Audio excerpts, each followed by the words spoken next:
What's up, guys? Welcome back to another podcast. My name is Alex. This guy's AT.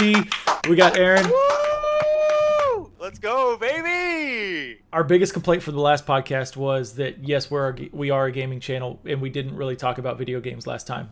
That being said, this really isn't for you. This is more for us. We talk about whatever the fuck we want to. But we will be talking about yourself. But we will be talking about video games today. A couple things we want to, talk about first. A couple weeks ago, we lost somebody very close to us. Pretty sure that all of our subscribers have seen Jeff's video. Honestly, a great guy. We kind of wanted to tell some stories about him, about who he was, who we knew him to be, things like that. Pretty sure you see us all have this same bracelet. AT was kind enough to put that together for the four of us, the three of us in this screen, and then my fiance as well. Says Jeffrey Stephen Brasher, 14th of April 1997 through 18th of July 2020. And then it's got, quote, "Full Sin Boys," because that was Jeff. Every time we did anything, it was always he was going to send it. Pushing up on campers, "Boys, I'm going to fucking send it," things like that. So, AT, you want to start? How did you really meet Jeff? Yeah, man. So I met Jeff through you, through Alex, and God, the first time I met him, I forget which time it was that I came back to Texas, but I came back, and I ended up seeing Jeff first before I saw you, because I stopped by his house, whatever. I was gonna say hey, so I went over there. And yeah, that's right, because I was driving around and shit. I took my mother's car, and I was like, "Yo, I'll see you tomorrow." I took that shit and just dipped, bro. I know I'm back home, and you haven't seen me in forever, but the boys are calling me. Yeah, I gotta go, man. I gotta take this little fucking Kia Soul and just rip it down the highway, man. But yeah, man. So I was driving around and shit. I ended up driving by my old college and all that other stuff, and I say old college as if I graduated. I definitely didn't graduate. I did a year and dropped the fuck out. But no, so I was driving and ended up going to see Jeff. And dude, when I first met the guy, huge fucking dude, man. It's a big boy. He was a big fucking guy. And he easily had a foot on me, easily 100 pounds. Absolutely. But, I saw him and, just gave him big fucking, bear hug type shit. And we cracked open a few beers and just chilled on his patio, man, and just kind of talked about life and everything else, how things were going. And it was so crazy because the four of us, the three of us here, and then Jeff, we'd all gamed all the time. Oh yeah, on Xbox all the time. And we just gotten to know him so well through Xbox, and then meeting him, it was didn't even skip a step. It was just immediately into just we've known each other our whole lives, and shit like that. What's crazy is that we're on Discord right now, and I'm looking at the chat icon. Every time I do it, it gets me a little sad. But me, Alex, and Jeff used to have a chat. What was this fucking thing called? So the chat was called Crypt of the Serpent King Speedrunners, which we were looking for games to play one day, because we very often, even now, we get so fucking bored with some of the games that we just have installed. So we were looking for games to play, and we saw this fucking free game, or no, it wasn't free. It was $10 or some shit. Called Crypt of the Serpent King, and so we were all joking around saying that we were gonna download it and be the world's first and best speedrunners for Crypt of the Serpent King. But what it ended up evolving into, it was Ace Combat, the newest one. I forget 7. which one that was, so I apologize, Namco fans. Yeah, there you go, 7. Yeah. So Ace Combat 7 came out. We all downloaded it, and we'd always fucking play it. We had such a great fucking time. And what was funny, for those of you who haven't played the game, whenever you get into multiplayer, it basically breaks you into Alpha Team, Bravo Team, and then it'll say you're Bravo 1, Bravo 2, Bravo 3, whatever. And so we would always, it was so funny because every single time we get to a multiplayer match, it seemed like we were always Bravo Team. And I was always Bravo 1. Alex, I think you were Bravo 3, right? Yeah, and then Jeff was Bravo 2. And dude, we got so fucking annoying with it. It was so funny because all we would do, especially while we were playing the game, is we get the mic real close, just Bravo 3, this is Bravo 1. I'm gonna engage the target. Just like stupid shit, right? And we would just talk like that all the time. And so we made this fucking Discord chat called Bravo Team. We all named ourselves Bravo 1, 2, and 3, and only referred to each other as Bravo 1, 2, and 3 the whole fucking time. And I got the chat pulled up now. I mean, the last time we talked on that chat was March 3rd, 2019, and it feels like yesterday, man. Yeah. Jeff was a really great guy. His loss is definitely felt. It is definitely known. He was an amazing man, and as it was very lovingly put in his obituary, he was a gentle giant, and that is definitely the best description of him, man. Because he was 100%. He wouldn't hurt a fucking fly, a butterfly, whatever. Yeah, and you mentioned the video, the Jess video, which Alex did I think a great job putting it together, man. But it's God, man. I watched that video, and hearing his voice again was a mix between surreal and absolutely soul crushing. Because I was so happy to have heard his voice again, and then the next second, just so sad to kind of know that that I'll never hear that live again. All I've got are the recordings, everything else. But it was, I think it's a really nice way to kind of pay a small tribute to him. And I think the idea of the whole Xbox thing, since we were all kind of the boys on Xbox all the time, I think it's a good little format to put it in. Yeah. But I'll open the floor to y'all. I won't hog this.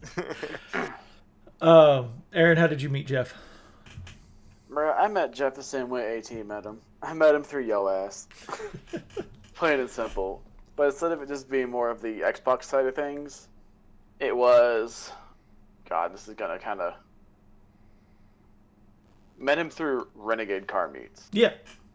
Which kind of gives people a centralized location of, like, the part of Texas that we're in. But that's still a very vast section of it. Yeah. But, dude, you're like, yo, my boy Jeff is here. So I walk up expecting someone, from what you described, similar to how I look. Yeah. And, dude, when I say, like, I'm almost 6 foot, I look up to this motherfucker. And he just picks my ass up in a hug, like, whatever, bro. I'm like, cool. I'm like, I can see the top of you now. Yeah. But now, dude, like, literally, like, the most humble dude I probably have ever met. Like, he would go out of his way to make sure that you had what you needed, and he would figure out a way to make it work. Like, that was just Jeff. Yeah. In games, he was a dick, though.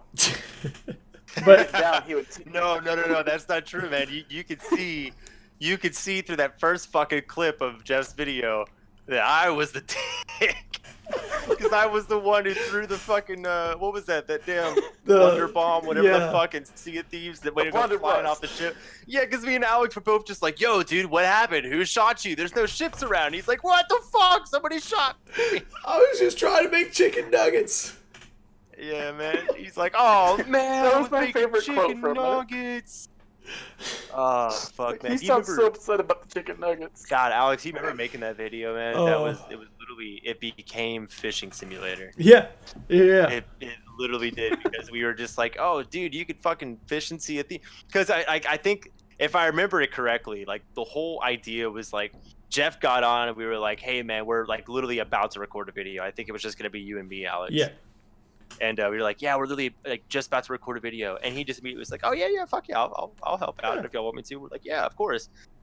And it was so funny because the way that, like, it's not that he was different whenever we started recording, but he really just fucking clicked on. Yeah. Like, like as soon as we were like, all right, cool, we're recording now, he was just immediately, he was like the perfect fucking like video type personality, and it was so good, man. And it was really funny because I remember we were like, oh yeah, Jeff, we're gonna go do like whatever treasure hunt, whatever the fuck else that we want to go do. And we were all just like, we all just kind of thought about it for a second. We're like, actually, the fishing's kind of sick. Yeah. And so we ended up sitting by that outpost for like 2 hours just trying to get a fucking lightning fish. God. To sell to that little trader dickweed. Fuck that, because we recorded about 6 hours worth of footage, and I had to put together 30 minutes of actual usable shit for the first Sea of Thieves video. Oh, and I was working from home at the time due to quarantine. But yeah. Aaron, you had something to add in? But like that was just Jeff though. Like you're like, yo, we're doing this like fucking full send. Let's do it. Mm-hmm. And it was just that switch of he's just going to work. He's just doing his thing. Oh yeah. So I met Jeff through work, right? He kind of joined in as one of the mechanics at our shop. Real big dude, really caught me off guard. He was a little standoffish at first, but as I got to know him, it was more of he was trying to figure everybody else out. But there was a story that I love telling. He had this little shitbox BMW that the transmission went out on, right? He just bought the BMW, the transmission goes out, and because of where we work, he can buy a transmission from like LKQ or another parts picking place, and they'll deliver it to our warehouse, right? So he shows up in his mom's Lexus SUV, backs it up to the warehouse, and we go in, the transmission arrives, and the guy in the warehouse is like, yeah, let me go get a pallet jack for you real quick, and that way we can help you load it. And he goes, oh, no big deal, bends over, picks up the whole fucking transmission, and just throws it in the back of the Lexus. Right? No cardboard on the ground, no nothing. I don't know, his mom's about to lose her shit. Right? Big ass transmission, German-made transmission, into the back of the Lexus. And the warehouse guy loses his fucking mind. He's a little bit of an older guy, you know what I mean? And he loses his shit. He's like, oh shit, you gotta do fucking wrestling. I'll be your fucking manager. I'll take care of you. We can do this, man. We can go out there and run the world. I'll be your fucking manager. You're gonna do wrestling. That's it. End of story. That's how it's going. And it just kind of fucking, I mean, it outlines who Jeff was as a person. He looked at a situation that he knew he could handle, and he just fucking carried it in his own hands. You know what I mean? He was definitely headstrong, and he definitely charged at everything face first. Yeah. So what are the things that that I like to think about? I mean, so just as a general thing to everybody watching, you know, if you've ever experienced like loss in your life or anything like that, 100%. And of course, everybody's got their own way of dealing with things. But the thing that I think that the three of us have found, and some advice that I've gotten from some very close friends of mine here in California as well, is that you talk about it. You know, like you don't have to talk about it right away. You know, you talk about it when you're ready. But just, you know, share the good memories that you have of them. Share all those good times. Let other people know about the type of person they were, and memorialize them. You know, you can still mourn a loss, while at the same time memorializing the person that's gone. Yeah. It doesn't have to just be just sadness. You know, there can always be the mix.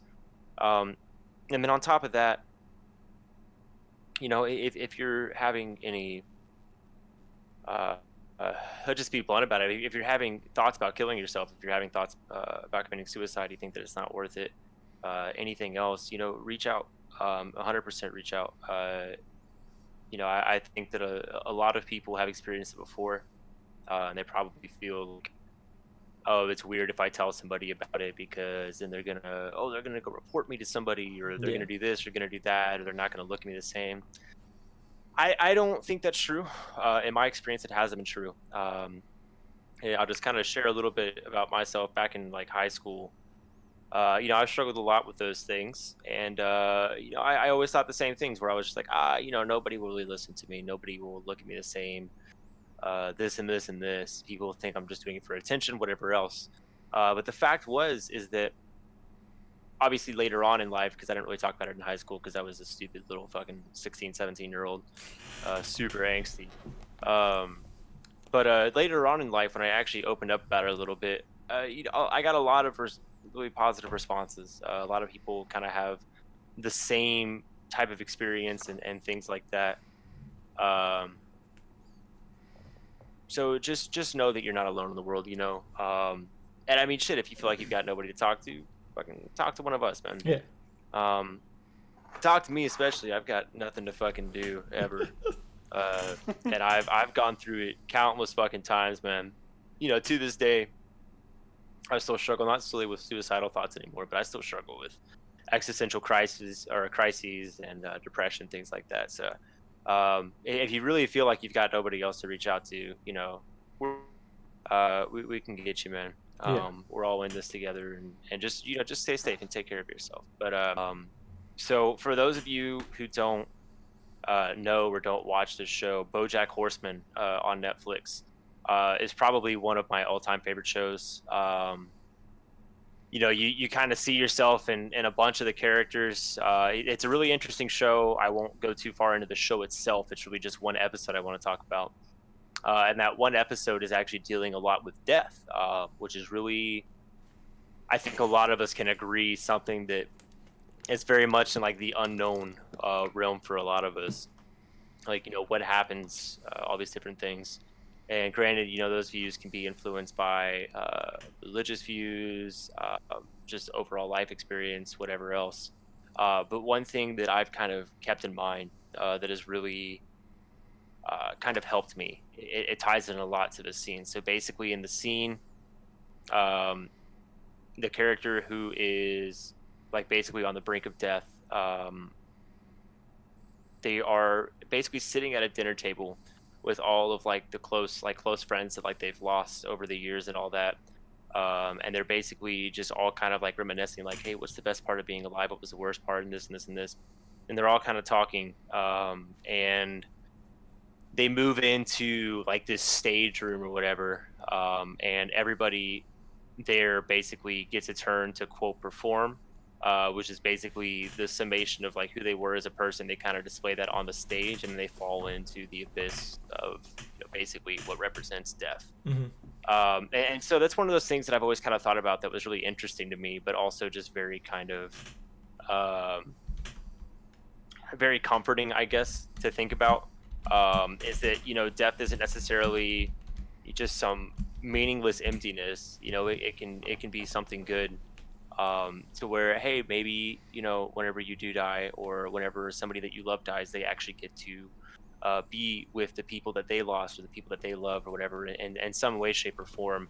Yeah. Regardless of what you think that afterlife may be, they get to do that. So that's something that I've always found kind of comforting, and I've been wanting to talk about it for a little bit now, just because I feel like a lot of people kind of struggle with a lot of similar issues. And maybe just don't really have any other ideas besides just kind of what they were told or whatever else. So Yeah. Jeff, man, if you're watching, which I'm sure you are, because I know you're a huge fan, we love you, man. We miss you a lot, and we hope you found peace. Yeah.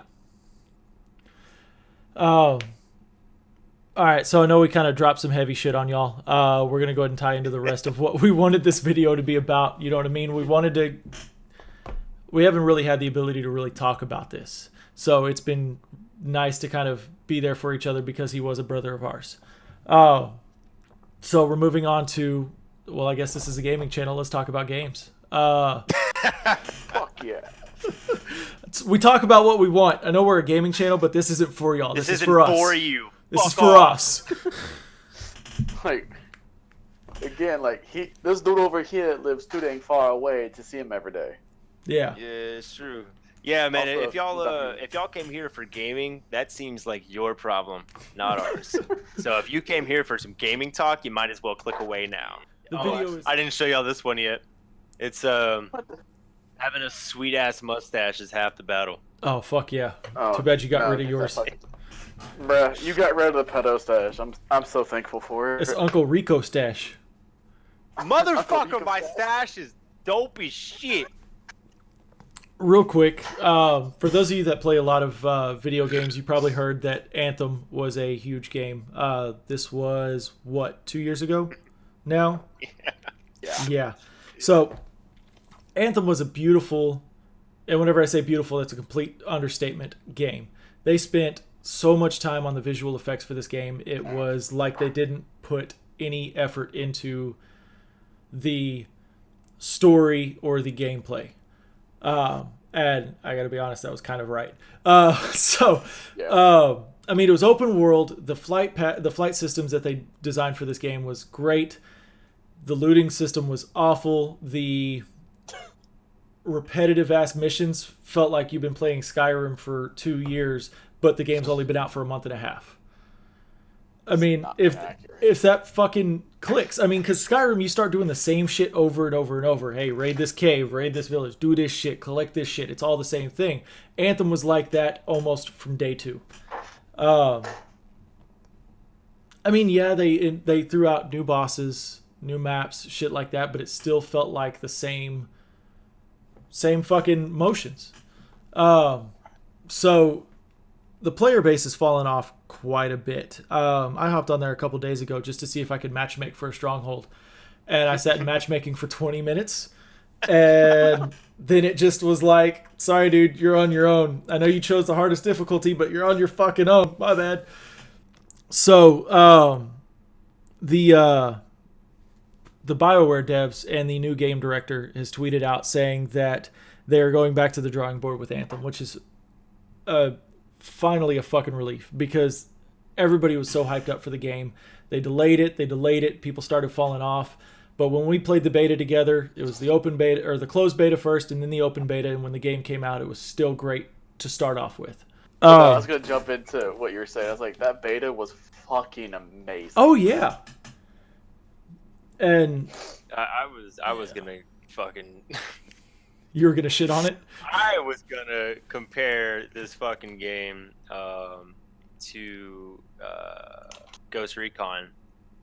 Okay. Breakpoint. Yeah. Because I was. I know we're on Anthem, so I won't get too far into it, but I was really hyped, honestly, for Breakpoint to come out. Mm-hmm. I really I enjoyed Wildlands because it was like. It felt like the first of its kind. I don't know whether or not it was because I'm not all that knowledgeable. But yeah, it pretty much was. And so it felt like the first of its kind or whatever. It was like this new experience. It was all these different things. It was really cool. And then Breakpoint. Sorry. Breakpoint came out. And it was like, okay, this is cool, whatever. And I think it was like that very first mission, whenever you crash in the helo. And it was like the tutorial type thing that I was kind of like, this is kind of dope. Yeah. And then second mission came around and I'm already lost in terms of story. And it already feels like the exact same game. Mm-hmm. And it was kind of disappointing. So I will kind of agree on something like that. Oh shit, my bad, Aaron. No, you're good. The storyline did spiderweb like a fucking cracked windshield quickly. Mm-hmm. There was no definitive storyline. And it bounced you all over the place. Anthem. Sorry. So, Anthem I was really hyped for. I mean, I think out of our group, I was the one that stayed as, max hyped. I mean, I was up there. Even after the game came out, I was like, guys, just give it time. They're going to fix it. I was so hopeful that they were going to do something to fix it, right? If anybody that followed what Anthem was doing the issue was it was more of a boardroom instead of you've got the boss, you've got the people that, picture the game, and then you've got the people underneath them that design how these people are picturing it. They did it as a boardroom to where every decision had to go through a fucking board meeting. It was a shit. It was like jury duty. What the fuck? Hey, puppy. Mine just jumped in my lap. She's like, you're not looking at me, Dad. It had to be a majority vote on every single decision, which even whenever they started dropping hot fixes for it, that was still the same issue. So nothing was getting done in a timely manner. Storylines couldn't be decided on because nobody could fucking agree on anything. And it caused so many issues. Now, visually wise, the game was great. They did a great job, and if they carry that over to what they're calling Anthem Anew or Anthem 2.0, they're still discussing shit like that. But if they bring those visuals into the next game, I'm going to be excited for it no matter how it turns out, just because even now I'm still hopeful that something comes of this. The changes they've made now are, instead of it being like I described with a boardroom to where everybody had to agree on a decision, you've got a new game dev team, you've got a new game director, and everybody else. The tiers work as a normal game development system. Yeah. Aaron? But no, like, the only thing I'm curious though, like, if they dumb down the graphics a little bit, they could probably add more in-depth things to do. Like, the water scenes, fucking immaculate. Yeah. If they bring it down a little bit, they can make something else probably work better, and probably pull somebody else in to bring more to the table. Like, they spent so much time and effort to make sure that it looked amazing, they didn't really do much else. Right. Honestly, I kind of get what you're saying, but it's not the way I see it. As far as the visuals aren't really taking away from the story. It's they could add 20, 30 gigs onto that game of fixing the story, fixing the looting system, and honestly, it would still be half the size of the new Call of Duty. Just with a new 50 gig update that just fucking spent like 4 days installing for no reason. I stopped it. I uninstalled Call of Duty. I love the game. Yes! I love playing Warzone, but Yes! fuck Call of Duty. I can't commit to uninstalling it. I bought this one. I can't commit it. I can't commit to it. Finally. Jesus, dude. I know. It hurt. Anyways. F1. So like I said, I mean, for those of you who don't really follow it much, I mean, the next 10 minutes are going to be a little rough, but get over it. Man, God, the races this last weekend, the 70th anniversary, fucking Silverstone race in Great Britain or whatever, that was fucking crazy. That was so sick. And what was even more sick was the race before that. So basically what happened, right? 2 weeks ago, we had the first Silverstone race. And Mercedes, who for those of you who don't know is like the top team in F1 right now. Yeah. You've got their so Mercedes, right? It's the top team. You got their drivers Lewis Hamilton and Valtteri Bottas. So it was so crazy, right? Because I think they weren't running a 1-2. So you had Lewis Hamilton was up in P1 in first place. Then you had Max Verstappen, my fucking boy, who races for Red Bull. He's like the main racer for Red Bull, in P2, right? And so basically Verstappen is like fucking 20-30 seconds behind Lewis Hamilton up in first place. So basically what happens, right, is everybody's running on, I believe it was the harder tire compound, which in Formula One ends up being the one with the most life expectancy, basically. It has a little less grip, but it's got better life expectancy. Typically, you'll see about a 2-second increase to your lap delta. So typically, you don't really run the hards unless you're trying to go a long time to get ahead of other people's pit stops, all that shit. But a lot of people were running the hards that weekend.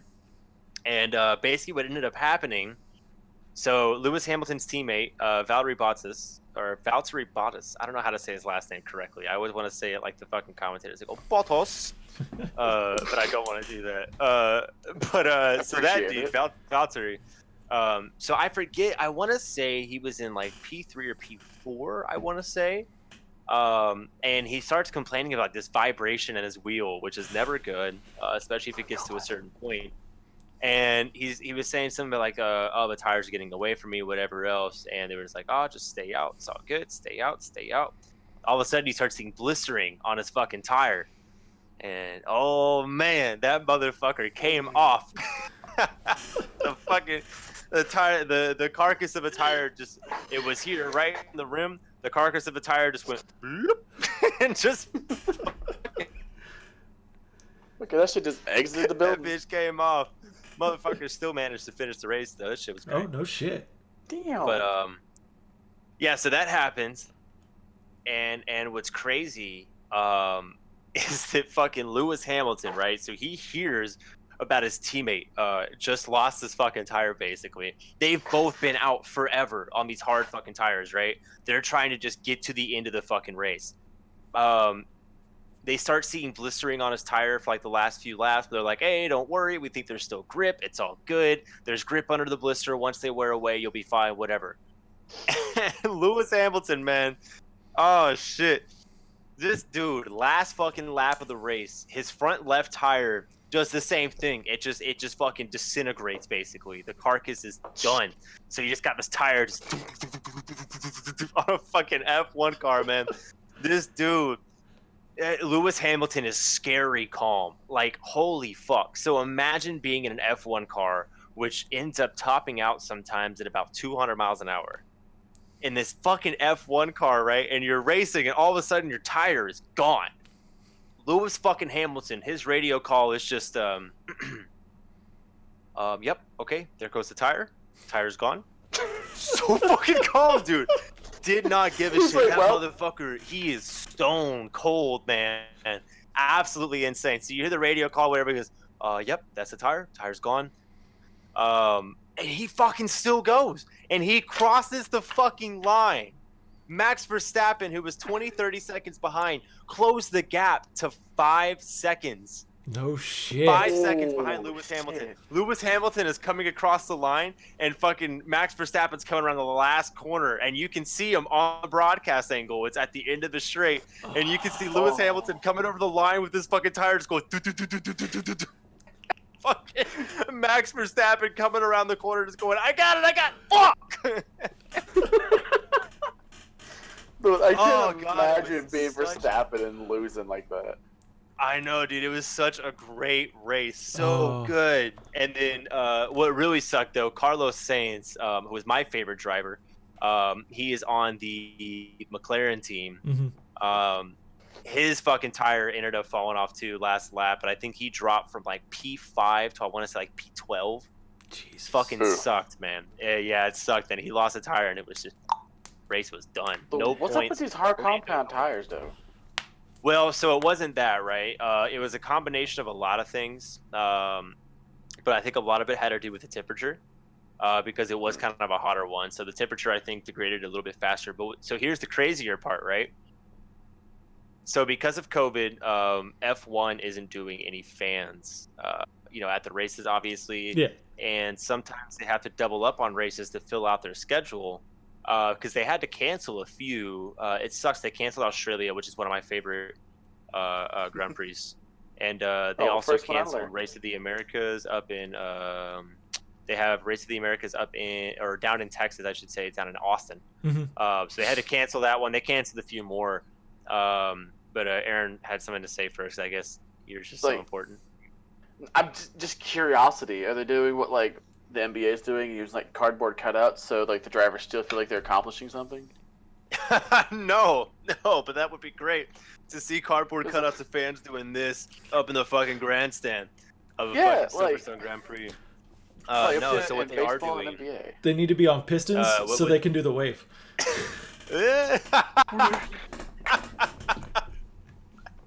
All right, Alex wins. Yeah, man. I'll give you some class for that one. F's in the chat for that one. That was good. F1's in the chat. Put some. Yeah, F1's in the. F1's in the chat. Well, let me get in the channel real quick. F1's in the chat for Alex. Hey. But nah, man. So Carlos Sainz loses his tire. Fucking Lando Norris, finishes. I want to say like P4, P5. So the crazy shit is that the next race, right? So they did the Silverstone again for their 70th anniversary, and that was this past weekend. For those of you who, you know what, I'm not even going to open my calendar. Past weekend, today's the 12th, so figure that out. So this past weekend they did the 70th anniversary race at Silverstone again. So what they've been doing is when they have to repeat tracks, they have been switching it up a little bit. So what they did this time was Pirelli actually made the compound softer. So basically what you have is like, I want to say like 5 or maybe 10 compounds available, something like that. Mm-hmm. One being the softest or one being the hardest, 10 being the softest, whatever it is. And instead of doing the typical 1, 2, 3, 1 being hard, 2 medium, 3 soft, they did like, I think it was like 2, 3, 4 or 3, 4, 5. Anyways, so they changed the compounds to the softer tires, and a lot of people, I think, were waiting on those fucking tires to break, dude. I sure as shit was, dude. Because, man, I'll tell you what, I saw a blister in Lewis Hamilton's tire, and I'm sitting, because I was actually up watching the shit live, so I was up at like 6 a.m. over here. Watching this shit live instead of doing I usually do the replay, but I just happened to wake up really early that morning, so I was like, fuck it, I'll watch F1 live. I didn't want to go in the living room and all that and like try and get on the TV and do all that shit. So I ended up just watching on my phone with my AirPods in. And it was really funny. Brittany was getting pissed at me because I was over here, like I saw the blisters in the tires, and I like had my phone for my face. I was like, yeah, yeah, yeah, and like in bed and shit, just waiting for the tires to break, man, waiting for Mercedes to get fucking toppled, man. And it just never happened, dude. And it was so funny because I kept hearing the radios where it's like, oh no, Lewis, you're good, you're good. We think we got some grip underneath the tires, you're good to go, or grip underneath the blisters. So once they wear away, you're fine, you're fine. And I was like, that's what you said last time, bitch. It's gonna fucking split open again. It's gonna be dope. But no, man, it was a really fucking good race, man. And the only thing that I think I don't like very much about the F1 like actual broadcast that they do is they don't really focus a lot on like the midfield sometimes, unless something really interesting is going on. They don't really focus on the midfield, so it tends to be a lot of, you know, top 3, top 4 their fights and stuff like that. And it's like, it really sucks because like even if Lewis Hamilton's lapping motherfuckers, they're still like, oh, Lewis Hamilton's coming around another corner setting a great lap time, and it's like, okay, cool, what about everybody else in the race? You know what I'm saying? But I might end up doing I might go back and watch some of the onboards and just watch the whole race from like the midfield and all that shit. But no, this is a great race. Max Verstappen actually won this last one.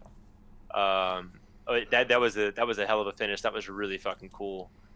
Just fucking out strategized the shit out of Mercedes. And for those of you who do know fucking F1 or whatever, fucking, who was it? Lance Stroll, I want to say it was, or maybe it was Leclerc. But either way, that motherfucker, that is a hell of a driver right there. This dude fucking one stop. He did a one stop fucking race. Everybody else was doing 2 and 3. He did a one stop race and pulled out fucking P4, P5, something like that. Absolutely fucking crazy. Aaron, can you stop whatever the fuck you're doing right now, bro? Is that my signal? Is that my signal to shut up about F1, or what's up? No, like I didn't realize my pen came into the camera view for a second. And I was like, "What the fuck?" So I was like, meow. All right, I think that pretty much wraps up what we've got for today. Aaron, did you have something? No, I got a giraffe pen.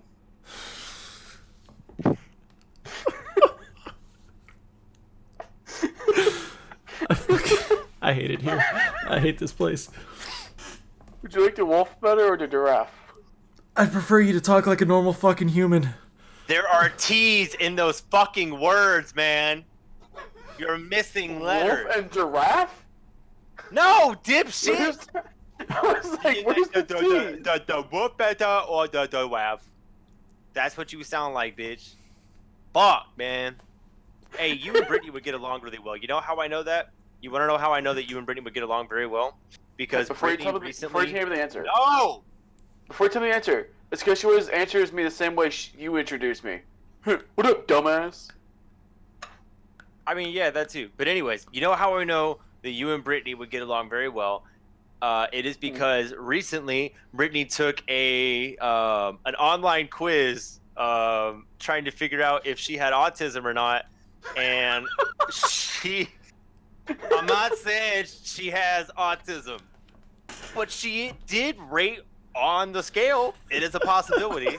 So that's how I know that you two would get along very well. Oh, can you have her send me the link so I can see how bad this is? I'll send you the link, dipshit. I appreciate it. Also, I heard you talking while you're drinking, and that was just like, that was weird. Couldn't comprehend it. It's like you were like, "Yeah, I'll send you the link, buddy." I'm like, how the fuck is he doing that? All right, guys, that's all we got time for tonight. Don't forget to hit that like and subscribe button. We will have the results of Aaron's autism and Asperger's test in the description below.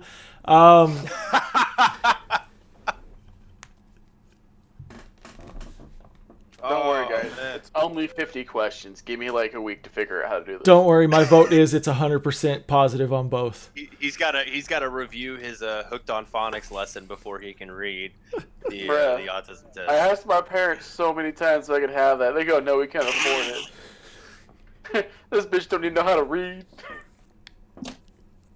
Damn, this little motherfucker's stupid. He went hooked on phonics? That's like $12. I just hit my motherfucking head on this closet door too. Shit. I said it with such a straight face too. I love it. Fuck. Anyways, let's wrap this up. Hey guys, thanks again for watching. You know we love doing this. We tell you every fucking time. We really do enjoy doing this shit. It's fun for us, even if you get pissed off that we're not talking about games. Fuck you. I don't know what to say. No, I don't know. But for real, we really do enjoy doing this. So we appreciate all y'all's support for sure. Thanks for sticking with us through the heavy shit that we kind of got into today. Yeah. Just a quick reiteration, man. If you're feeling something, say something. If you have nobody to say it to, reach out to one of us. Be more than happy to talk to you and kind of talk about what's going on. But thanks so much again for watching. Like Alex said, subscribe, hit that motherfucking bell, sign up for email notifications, sign up for the text notifications, sign out for our Pen Pal program that we actually just started. And then also, hold on, it was what was it? Aaron, when is the merch dropping? Tomorrow. Tomorrow. Merch dropping tomorrow. Yeah. Merch is dropping tomorrow. Don't worry. And again, a huge shout out to our sponsor, Amish Meat.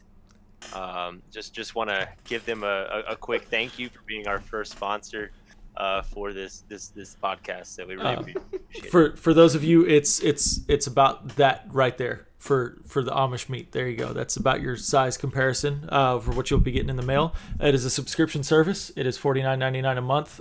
So you'll be getting all sorts of different sizes and types of Amish meat. Plenty of different uses to get out of that too. The Amish are very versatile. Oh, that was such a good ad read. That was so good. That was a great bit, dude. That was a great fucking bit. You nailed that ad read, dude. You're like, you should be $49.99 a month. You're gonna be getting a bunch of different sizes of Amish meat. Just like the inflection and everything was just dead on. I fucking love that. That was so good. Fuck. Can't wait till we get a real sponsor for this. Dude, I'm telling you, they're gonna fucking love us. So that was such